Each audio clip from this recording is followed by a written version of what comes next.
raga Empok Alpa kini telah tiada. Kepergiannya meninggalkan duka yang seakan tak pernah habis bagi keluarga, sahabat, dan para penggemarnya. Tak banyak yang mengetahui bahwa komedian berdarah Betawi ini sebenarnya telah lama berjuang melawan sakit yang cukup serius. Di balik canda dan tawa yang selalu ia tebar di atas panggung maupun layar kaca, tersimpan kisah perjuangan yang penuh luka. Wanita bernama lengkap Nina Carolina itu selama lebih dari 2 tahun diam-diam melawan kanker tanpa banyak mengumbar keluh kesah.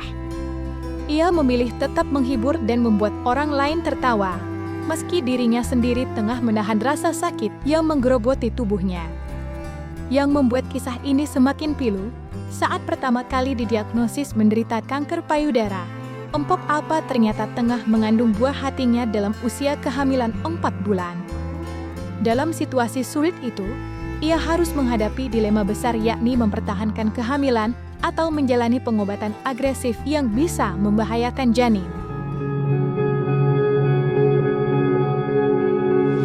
Sebenarnya pada saat beliau hamil 4 bulan ya, karena kan ketahuan hamilnya itu pas usia 4 bulan kan sebenarnya sebelum itu beliau udah ngerasa ada perbedaan di salah satu anak cucunya, cuma ngeluh sih enggak ya, lebih ke dia juga bertanya-tanya apa sih, tapi beliau nggak mau buat cek ke dokter, alasannya takutnya itu satu mungkin kalau udah tahu jadi kepikiran, dan dia nggak mau kayak suaminya, anaknya tahu kalau bisa, karena beliau itu semangat kerjanya luar biasa. Setelah diketahui beliau hamil 4 bulan, ternyata pas dicek sama dokter kalau beliau itu menghadap beliau jalan kemoterapi kurang lebih kalau nggak salah selama setahun itu 11 kali, pokoknya belasan kali lah, 11 atau 13 itu saya lupa berapa, tapi beliau merasa kayak ada perbedaan yang beliau rasain seperti itu. Sebulan setelah melahirkan, beliau masih menjalani kemoterapi dan saya sempat disuruh pegang si cancernya itu. Jadi dia buka bajunya, saya disuruh megang, dikasih. Kebetulan memang di rumah ini, belum pindah ke rumah yang Cinere. Pas megang itu kerasnya kayak megang batu karang, keras banget. Terus saya bilang, sakit nggak? Nggak sakit, beneran. Enggak.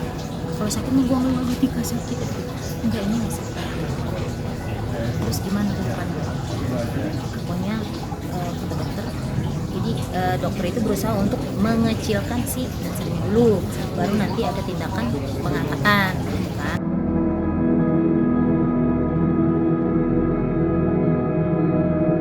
Harus bolak-balik menjalani pengobatan ke Malaysia dalam kondisi hamil anak kembar, tak terbayang betapa berat dan pilunya beban yang dipikul Empok Alpa. Kehamilan yang seharusnya menjadi momen penuh kebahagiaan, justru bersamaan dengan vonis penyakit berbahaya yang terus menggerogoti tubuhnya. Apalagi, kanker payudara yang diidap sang komedian kala itu sudah berada di stadium 4, sebuah fase kritis yang penuh risiko. Empok Alpa menjalani kehamilan, persalinan, sekaligus perjuangan melawan kanker dalam waktu yang bersamaan. Semua penderitaan itu ia jalani sendirian, tanpa pernah benar-benar dibuka kepada media. Ia memilih menyimpan rapat kesedihannya, menutupi rasa sakit yang setiap hari ia rasakan demi menjaga senyum dan semangat orang-orang di sekitarnya. Bahkan, di tengah kondisi tubuh yang kian melemah, Empok Alpa kerap berkata bahwa dirinya ingin memberikan ASI eksklusif untuk bayi kembarnya. Jadi biasanya pada saat kehamilan itu segala bentuk kemoterapi dan obat-obatan kanker, radiasi dan lain-lain itu berhenti. Nah, justru berhenti obat inilah yang membuat kemungkinan pertumbuhan dan penyebaran kankernya menjadi aktif kembali dan menjadi lebih hebat. Kanker payudara dan hamil begitu ya. Sebetulnya sih nggak berdampak banyak pada bayi di dalam kandungannya. Nah, yang terpenting adalah bahwa kondisi ibunya harus optimal, tetap optimal untuk hamil begitu. Nah, untuk kankernya sendiri sih sebetulnya tidak menyebar ke bayinya begitu ya, tetapi kita pengen supaya badan ibunya tetap bisa menutrisi bayi di dalam kandungannya meskipun punya kanker begitu.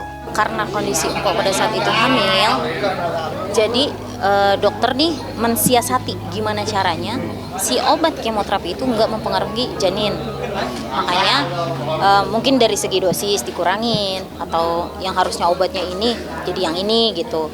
Kita juga nggak ngerti lah, itu cuma dokter yang paham gitu kan. Ya, jadi sebetulnya terutama untuk anak-anaknya begitu ya yang tidak bisa mendapatkan ASI lagi dari ibunya, sebenarnya masih terbuka opsi untuk melakukan ASI donor begitu. Artinya mencari donor ASI untuk anak-anaknya yang masih menyusui atau pengen menikmati air susu ibu begitu. Selama ini, Empok Alta memilih menyembunyikan rasa sakit dan penderitaannya sebagai seorang pejuang kanker. Bukan hanya ingin memberikan ASI eksklusif untuk bayi kembarnya, ia juga berusaha menutupi beban fisik dan emosional yang begitu berat. Salah satunya adalah dengan menyamarkan kerontokan rambut yang dialaminya akibat pengobatan kanker. Dalam setiap pertemuan dengan media, Empok Alta selalu tampil ceria dan beralasan bahwa ia sedang senang mengenakan rambut palsu. Dengan nada bercanda, ia mengatakan rambutnya rontok karena pasca melahirkan. Padahal, di balik senyum dan canda itu, tersimpan kebenaran yang jauh lebih pahit di mana kerontokan tersebut merupakan dampak dari perjuangan kerasnya melawan penyakit mematikan yang perlahan menggerogoti tubuhnya. Pasti teman-teman dari media, teman-teman artis, kenapa sih kok pakai wig? Kenapa sih? Apa emang itu stylenya dia sekarang? Atau gimana? Itu karena beliau potong rambutnya itu sampai habis. Bukan rambut doang yang rontok, alisnya rontok, bulu matanya nggak ada sama sekali, bulu ketinya nggak ada juga, semuanya rontok. Dia sampai jika kayak ini lagi terus ini tiga, terus dia bilang, jika lu cari endorsement coba ini sulam alis kata gitu. Alhamdulillah saya dapet tuh endorse sulam alis, makanya alisnya cantik banget. Jadi gue pakai wig dulu, jadi ini rambutnya udah prontos gitu. Jadi ini sebenarnya rambutnya udah pendek neng, udah 1 senti intinya gitu. Bukan botak tapi lu kayak tipis gitu. Sekarang udah senti, udah panjang, udah bagus. Cuman ya kan malu ya, ya udah sih ya, kayak gitu. Makanya sekarang lebih kayak wig terus. Gitu. Beranaknya kemarin itu parah, rontoknya parah separah-parahnya. Karena waktu dia juga waktu itu rontok parah juga, cikakanya parah. Dokter yang ini yang hamil yang kedua lebih parah. Akhirnya gue memutusin untuk ya gue papas labis, gue krok lagi 3 kali segala macam gitu intinya. Jangan lupa untuk like, subscribe, dan juga share channel YouTube Cumi Cumi.